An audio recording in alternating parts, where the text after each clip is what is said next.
मैं उनको गाड़ी में लेके गया था तो एक फ्लाईओवर के उद्घाटन के लिए, तो मैंने कहा आप ड्राइवर के अपोजिट साइड बैठिए। नहीं नहीं, मैं आप पहले बैठो। मैं उनकी बैग पकड़ने के लिए कहा था, नहीं मैं अपनी बैग पकड़ूंगा। अमिताभ बच्चन जी की बात में चौथे साल कार्यक्रम हुआ है, छोटे बच्चे आए कार्यक्रम में, एक शूटिंग में, वो खड़े हो गए, मैं बैठा था। मैं सोच रहा था कि छोटे बच्चों के लिए मैं क्यों खड़ा हूं, पर उनको देख के फिर मैं खड़ा हुआ। यानी छोटे से छोटे व्यक्ति को सम्मान देने का, इतने बड़े व्यक्ति का जो स्वभाव था, जिसको हम ह्यूमन वैल्यूज के साथ जुड़ते हैं। ज्ञान, विज्ञान, तंत्र विज्ञान आवश्यक है। No philosophy can be taught to empty stomach, इसलिए पैसा कमाना भी आवश्यक है, रोजगार भी महत्वपूर्ण है। पर इन सब बातों में अगर आप अच्छे ह्यूमन बीइंग नहीं है, आप अच्छे संस्कार नहीं है, माता और पिताओं के प्रति आपके मन में श्रद्धा नहीं है, घरों में सब कुछ है पर झगड़े हैं, तो उपयोग क्या है साधन संपत्ति का। और इसलिए हमें ऐसा इंसान बनाना चाहिए कि ज्ञान विज्ञान में तो वो श्रेष्ठ रहेगा ही, पर उसके साथ मूल्याधिष्ठित जीवन पद्धति और परिवार पद्धति में वैल्यूज उसके इसमें बीच में होनी चाहिए। नॉलेज इंपॉर्टेंट है, पर मैं मानता हूं कि नॉलेज से भी ज्यादा जीवन मूल्य महत्वपूर्ण है। सच बोलना चाहिए, बड़े लोगों का आदर करना चाहिए, कोई बाजार में थोड़े मिलता है।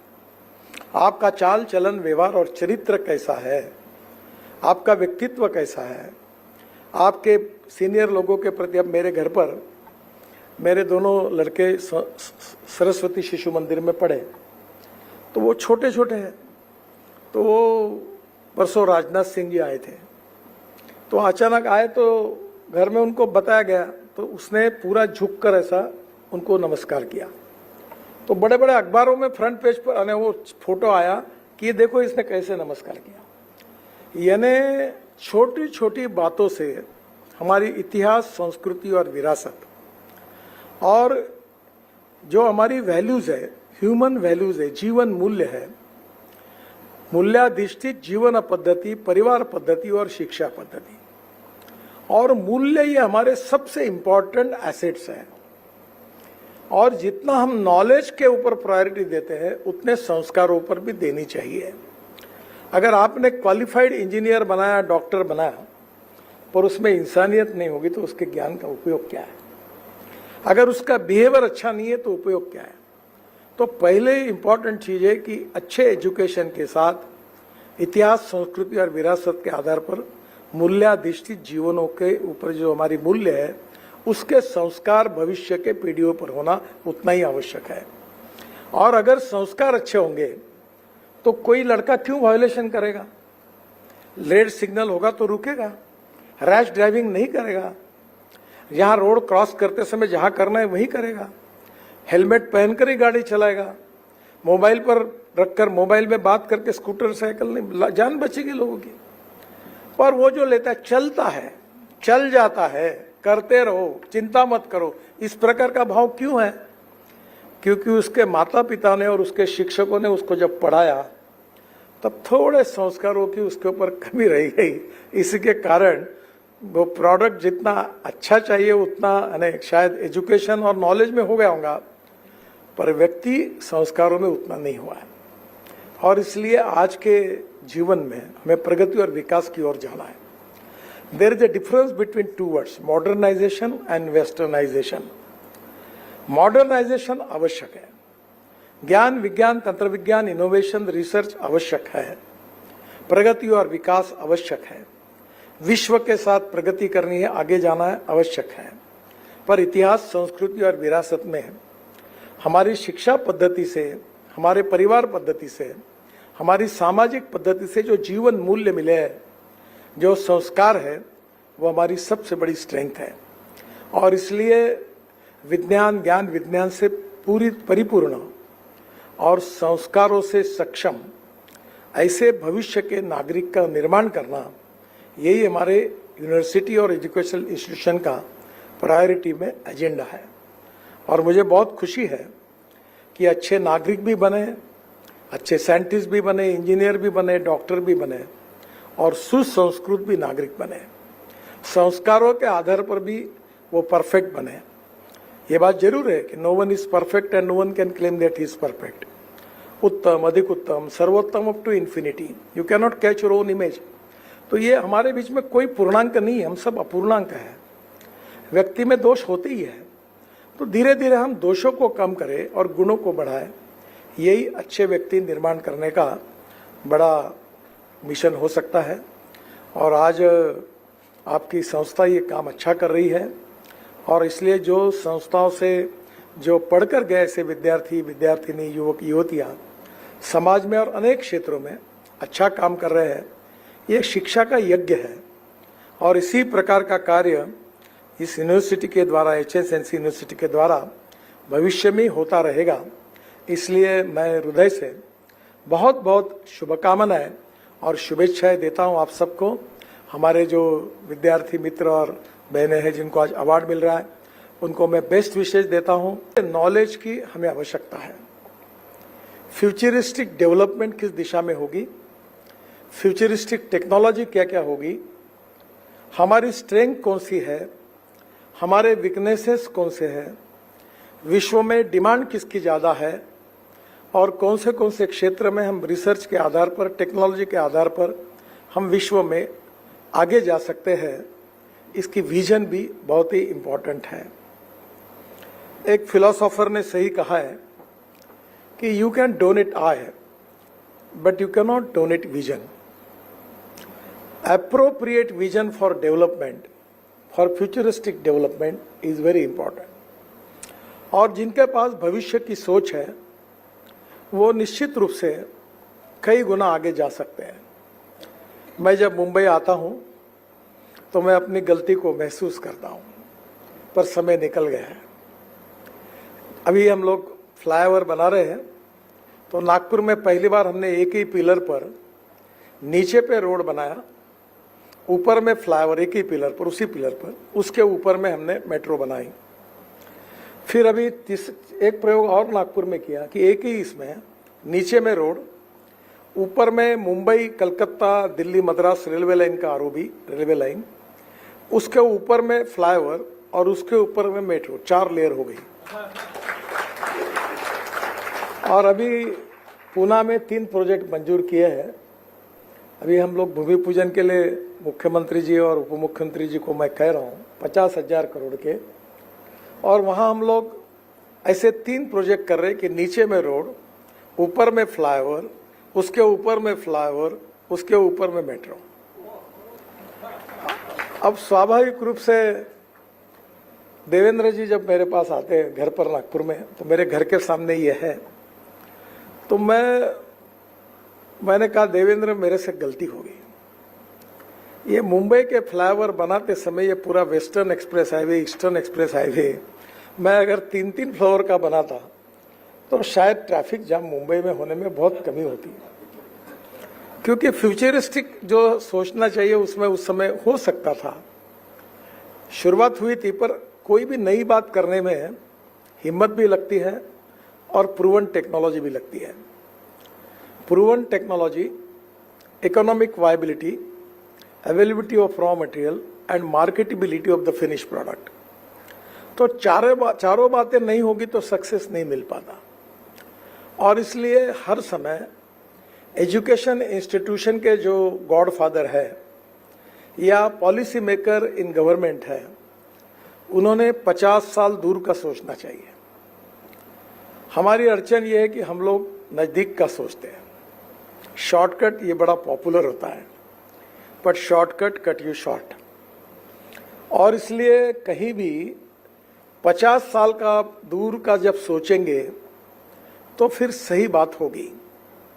और इसलिए आने वाले समय में विश्व में अगर हमें विश्व गुरु बनना है तो रिसर्च में, education as a knowledge, as a power, technology, innovation, इसमें हमें काफ़ी कुछ काम करना पड़ेगा। मैं आपको 2 छोटी बातें बताऊंगा। अभी हमारे पास वेस्ट मटेरियल होता है, तो मैं अक्सर 2 बातें कहता हूँ, knowledge to wealth and waste to wealth. तो दिल्ली में 4 बड़े बड़े पहाड़ है कचरे के, गाजीपुर, वो बड़े बड़े हैं, कचरा पड़ा हुआ है। तो मैं बहुत दिनों से सोचता था कि वेस्ट टू वेल्थ क्या करना चाहिए। तो हमने 80 लाख टन कचरा सेग्रीगेट करके रोड में डाल दिया। और अभी मैं निरंजन जी को बोल रहा था कि जैसे उन्होंने बताया कि हम लोग 8 साल से एक टॉयलेट का पानी शुद्ध करके महाराष्ट्र सरकार को पावर जनरेशन कोराडी और खापरखेड़ा प्रोजेक्ट को बेचते हैं, जिससे हमको 300 करोड़ रुपए साल के मिलते हैं। अभी हमने कचरे को सेग्रीगेट किया और ग्लास, मेटल और प्लास्टिक उसका रिसाइकलिंग किया।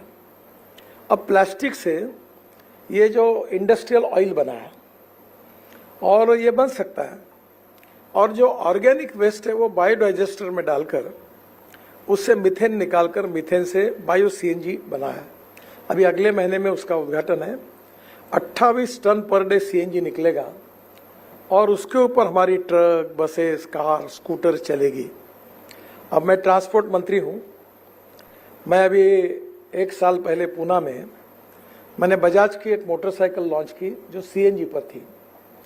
तो उन्होंने मुझे बताया कि अगर 1 किलोमीटर जाने के लिए पेट्रोल की मोटरसाइकिल या स्कूटर को 2 रुपये 40 पैसे खर्चा आता है, तो सीएनजी पर चलने के लिए हमको 1 रुपया आता है। यानी आम आदमी की आधे से ज्यादा बचत होगी, प्रदूषण कम होगा। अब हमारे देश में ये बात बहुत इंपॉर्टेंट है कि रीजन की नीड क्या है, नीड बेस्ड रिसर्च होना चाहिए। हमारा जो इंपोर्ट हो रहा है वो इंपोर्ट को हम कम करने के लिए क्या कर सकते हैं। 22 लाख करोड़ रुपए हमारे देश के बाहर जाते इंपोर्ट ऑफ फॉसिल फ्यूल के लिए। और मैं जो सब्जेक्ट पर 2004 से काम कर रहा हूं वो है diversification of agriculture towards energy and power sector. हमारा किसान केवल अन्नदाता न बने, ऊर्जादाता बने। ऊर्जादाता नहीं, ईंधन दाता बने। ईंधन दाता नहीं, बिटुमिन दाता बने। और बिटुमिन दाता नहीं, हवाई ईंधन दाता बने। और अब हाइड्रोजन दाता बने। मेरे पास एक गाड़ी है, टोयोटा की है, हिंदुस्तान में अभी नहीं बनती, पर मैं ये इसका प्रचार करने के लिए उसका उपयोग करता हूँ, क्योंकि एक बार मेरे पत्नी ने मुझे पूछा कि आप कहते हो कि पानी से हाइड्रोजन निकलेगा और हाइड्रोजन से गाड़ी चलेगी। अब मेरा ही विश्वास नहीं बैठता तो लोगों का क्या बैठने वाला आपके ऊपर। तो फिर मैंने विक्रम किर्लोस्कर जो टोयोटा इंडिया के अभी बेचारे गुजर गए, तो उनको कहा मुझे हाइड्रोजन की गाड़ी चाहिए। अब वो गाड़ी इतनी सुंदर है, मर्सिडीज जैसी है, हाइड्रोजन पे चलती है। उसका नाम है मिराई। मिराई ये जापानी वर्ड है। मिराई मीन्स फ्यूचर, भविष्य। अब हाइड्रोजन पर अगर आप जब रिसर्च करोगे तो हम एनर्जी को आयात करने वाला नहीं, एनर्जी को निर्यात करने वाला देश बनेंगे। अभी मैं 10 रोड प्रोजेक्ट कर रहा हूं बड़े, जहां Tata, IOCL, Ashok Leyland, Volvo, HPCL, और मैं 10 रोड पर हाइड्रोजन फ्यूल स्टेशन, हाइड्रोजन पर ट्रक और बसेस ये चलाने का काम कर रहा हूं। अब उसमें अभी टाटा के मैंने 6 महीने पहले 3 ट्रक को लॉन्च किया। एक था IC इंजन, यानी पेट्रोल डीजल के इंजन पर हाइड्रोजन डाल के ट्रक चला, और दूसरा हाइड्रोजन फ्यूल सेल पर चला। अब आप ही मुझे बताइए कि अगर देश में 22 लाख करोड़ का इंपोर्ट कम होगा और ये पूरा अगर हमारे देश के लोगों को रोजगार मिलेगा तो देश का कितना बड़ा विकास होगा, आप सोचिए। क्यों लोग मुंबई में क्यों आएंगे अपना गांव देहात छोड़कर, उनके गांव में रोजगार बनेगा। और इसलिए technology and research and innovation ये इतना महत्वपूर्ण है। अभी हमने एक 15 दिन पहले एक 2-3 साल से काम कर रहे हैं कि हमारे देश में 100 लाख टन बिटुमिन लगता है। इंडियन रिफाइनरी की क्षमता केवल 50 लाख टन है और 50 लाख टन हम इंपोर्ट करते हैं। तो सेंट्रल रिसर्च रोड ऑर्गेनाइजेशन करके भारत सरकार की संस्था है, उनके साइंटिस्ट के पीछे मैं लगा कि वेस्ट प्लास्टिक और वेस्ट रबर, ये जो टायर है, ये पहले हमारे देश में इंपोर्ट करने के लिए मनाई थी। मैंने इन्वायरमेंट मिनिस्टर को रिक्वेस्ट की इसको अलाउ करो। बोले तो पोल्यूशन, मतलब इसका फायदा है। अब जो टायर से पाउडर निकलती है वो हम बिटुमिन में डालते हैं। 7% प्लास्टिक और 14% रबर पाउडर डालते हैं। और अभी सबसे बड़ी बात अच्छी हुई कि हमने बायो बिटुमिन बनाया हमारे साइंटिस्ट ने। ये बनता है rice straw, cotton straw, wheat straw और बगास से। ये दिल्ली में जो पोल्यूशन होता है इसका कारण ये जो परली है पंजाब हरियाणा में जला देते जिसके कारण ये पोल्यूशन होता है। तो अभी परली से बायोबिटुमिन बना। फिर मैंने उनको डायरेक्टर को बुलाकर कहा कि आप एक काम करो, इसका पेटेंट ले लो और पेटेंट लेने के बाद फिर इसको बेचो। परसों 15 दिन पहले हमने 15 कंपनियों को ये पेटेंट बेचा और अभी वो बायोबिटुमिन बनाने का काम शुरू कर रहे हैं। तो फायदा क्या है देखिए कि दिल्ली का प्रदूषण खत्म हो जाएगा क्योंकि पराली नहीं जलेगी। पराली के कारण मेजोरिटी पोल्यूशन है। हमारे देश में 50 लाख टन जो इंपोर्ट होता था वो कम से कम 30-40 लाख टन अगर देश में तैयार होगा तो इंपोर्ट कम हो जाएगा। पराली जो वेस्ट है जो जलाते थे उसमें वैल्यू क्रिएट हुई और रोजगार गांव में तैयार होगा। तो सर्कुलेशन इकोनॉमी में waste to wealth and knowledge to wealth ये युवा पीढ़ी कर सकती है। और इसलिए एजुकेशन का नॉलेज की जो ताकत है उसमें हमारा विचार जो है कि व्हाट इज सोसाइटी की नीड क्या है, देश की नीड क्या है, नीड बेस्ड रिसर्च।